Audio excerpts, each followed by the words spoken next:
Children, so far we have learned about pronouns. In this session, you are going to learn the continuation of reflexive pronouns. Okay, before we get into that, let us recapitulate what is reflexive pronouns. Reflexive pronouns are pronouns which are used to reflect, which are used to reflect the pronouns.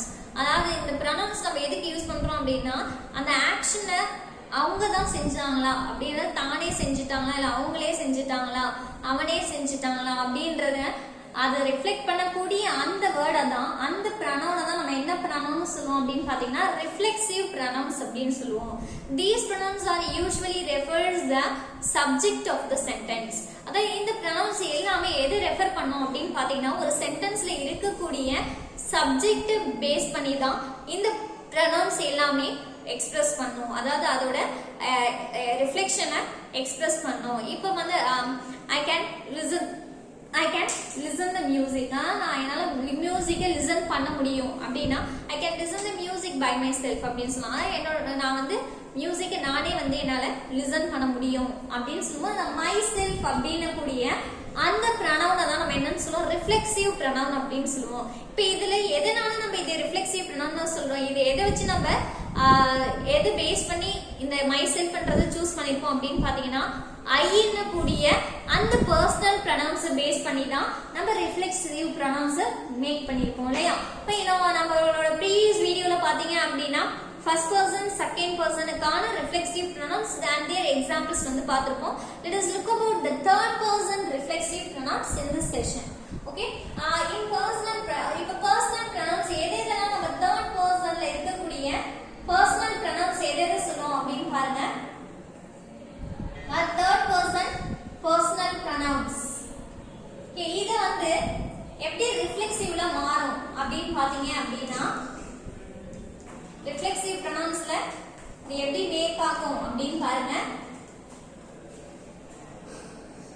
இப்போ இதுல பாருங்க personal pronouns third person சொல்லுவோம் இல்லையா. இப்போ எதெல்லாம் third person அப்படின்னு பாருங்க.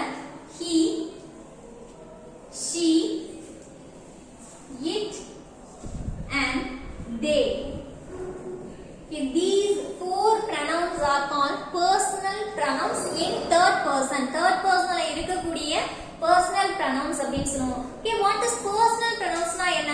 Pronouns replaces nouns that stands for people or things. அதாவது ஒரு people இல்லனா things ரெஃபர் பண்ணக்கூடிய நவுனுக்கு பதிலா யூஸ் பண்ணக்கூடிய அந்த வேர்டை தான் நம்ம என்னன்னு சொல்லுவோம் personal pronouns அப்படின்னு சொல்லுவோம் இல்லையா. இப்போ இந்த இடத்துல பாருங்க personal pronounsல third person அப்படின்னு சொல்லிருக்கோம். இப்போ third person எதெல்லாம் சொல்லிருக்கோம் he, she, it and they அப்படின்னு சொல்லிருக்கோம். What is the reflexive pronouns for these pronouns? இதோட reflexive pronouns நம்ம எப்படி ரைட் பண்ணுவோம் அப்படின்னு பாருங்க.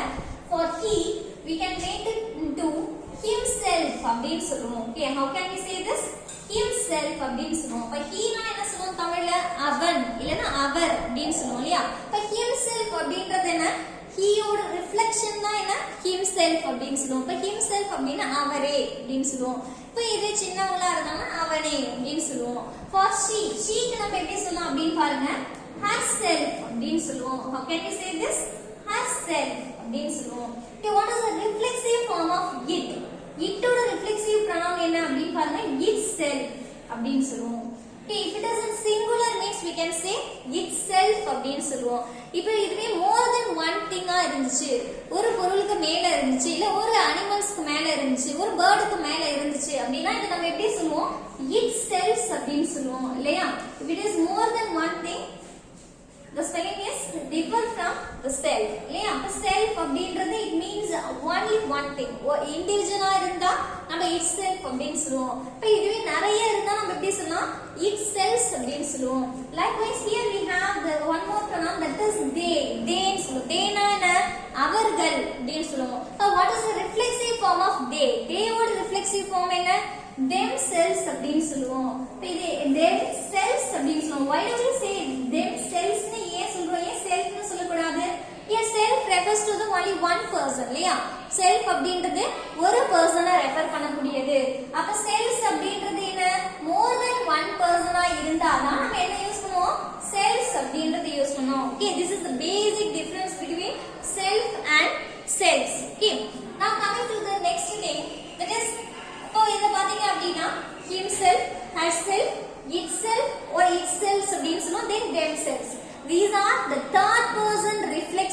pronouns அப்படினு சொல்லுவோம் இல்லையா. Let us have an example for each one of these pronouns. Let us have an example for the first one, that is himself. இப்போ himself அப்படின்றத வச்சு என்ன எக்ஸாம்பிள் சொல்லலாம் அப்படினு பாருங்க. Let's say that don't worry,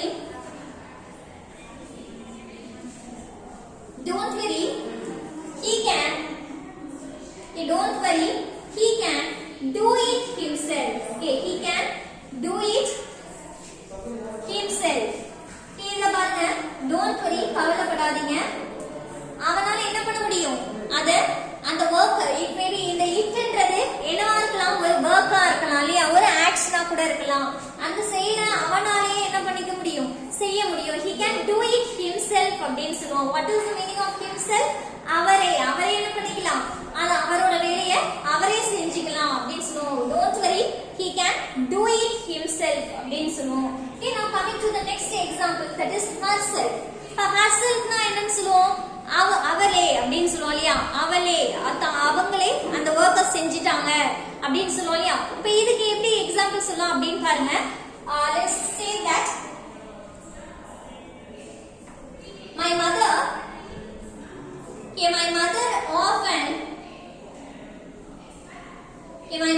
often talks to herself. My mother often talks to herself why she was upset. Why she was upset.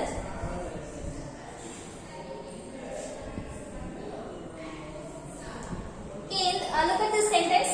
Here we have the reflexive pronoun, that is herself. Why do we use herself here? Because this herself reflects the subject.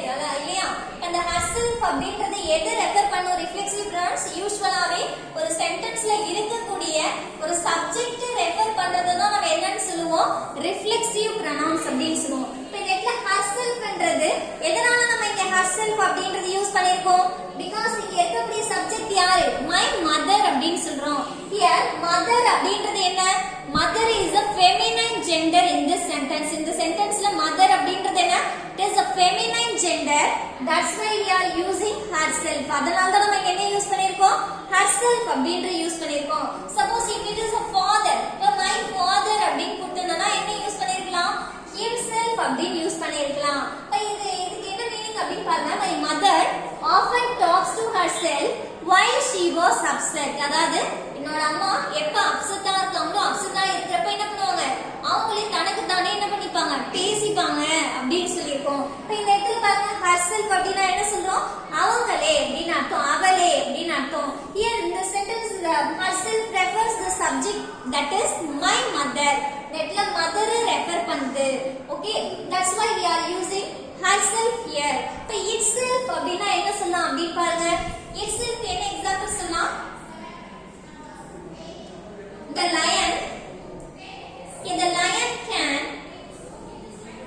lion can defend itself.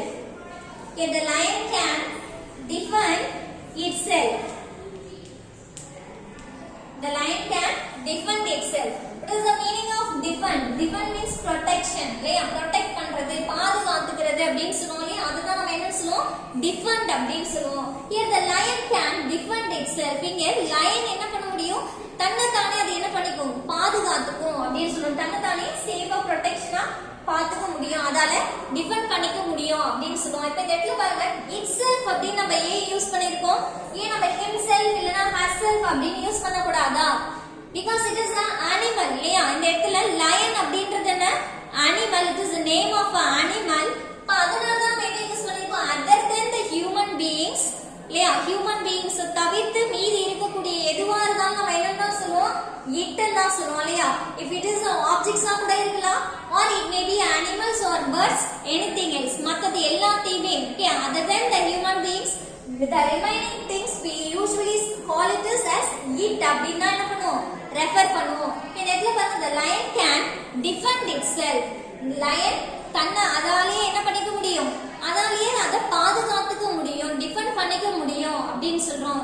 அதுவே அப்படின்னு சொல்றதுனால இப்ப இந்த இடத்துல lion இருக்குன்னா நம்ம என்ன use பண்ணிருக்கோம், it ன்னு யூஸ் பண்ணிருக்கோம். Here lion is only singular subject. இந்த இடத்துல lion ஒரே ஒரு lion பத்தி தான் நம்ம பேசணும் இல்லையா? So it is in singular form if it is more than one lion. இப்போ இந்த இடத்துல ஒரு லயனுக்கு மேல இருந்தா for example இப்போ இந்த லயனுக்கு பதிலா நம்ம lions அப்படினு சொல்றோம் அப்படினு வெச்சுக்கங்களேன். the lions அப்படினு இருக்குனா இப்போ இங்க என்ன யூஸ் பண்ணுவோம் நம்ம lions அப்படினா நம்ம itself அப்படினு சொல்லணும். why do we say itself அப்படினு நம்ம ஏன் சொல்லணும்? because here the subject is more than one thing. இந்த இடத்துல ஒரு அனிமலுக்கு மேல இருக்கு, ஒரு லயனுக்கு மேல இருக்கு. அப்ப ஒண்ணுக்கு மேல இருந்தா நம்ம என்ன சொல்லுவோம்? செல்ஸ் அப்படினா சொல்லுவோம். ஒரே ஒரு ஆளா இருந்தாதான் இல்ல ஒரே ஒரு அனிமலா இருந்தாதான் என்ன யூஸ் பண்ணுவோம்? செல்ஃப் அப்படின்றத யூஸ் பண்ணுவோம். Okay, now coming to last thing, last pronoun, that is they. Okay, they would reflexive pronoun என்ன? Here we are having themselves அப்படினு சொல்லுவோம். themselves அப்படினா என்ன? அவர்களே அப்படினு சொல்லுவோம். அவங்களுடைய வேலையை அவங்களே பாத்துக்கறாங்க அப்படினு சொல்லுவோம் இல்லையா? அப்ப அதுதான் themselves, அவர்களே அப்படினு சொல்லுவோம். இந்த இடத்துல ஏன் selves னு சொல்றோம்? இந்த இடத்துல நிறைய பேர் மீன் பண்றோம் இல்லையா? ஒரு ஆளுக்கு மேல இருக்குறதுனால selves அப்படின்றது யூஸ் பண்ணிருப்போம். Let us have an example for this one. Okay, we can say that the children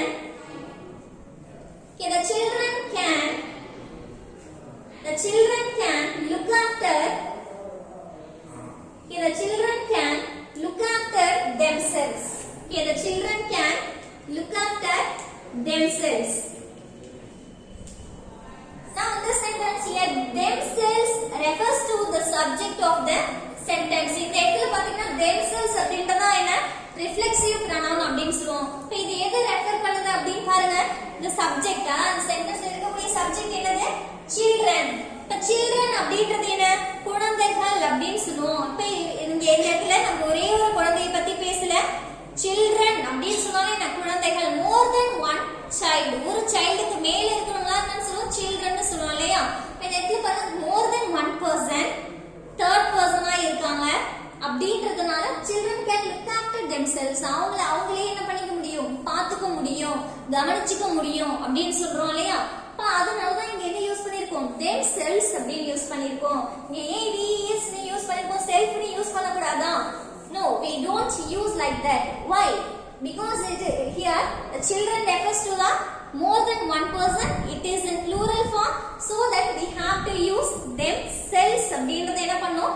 use பண்ணனும். Okay, in this session we have learned about the third person reflexive pronouns. They are himself, herself, itself or itself and themselves. Okay, I hope you all understand this thing.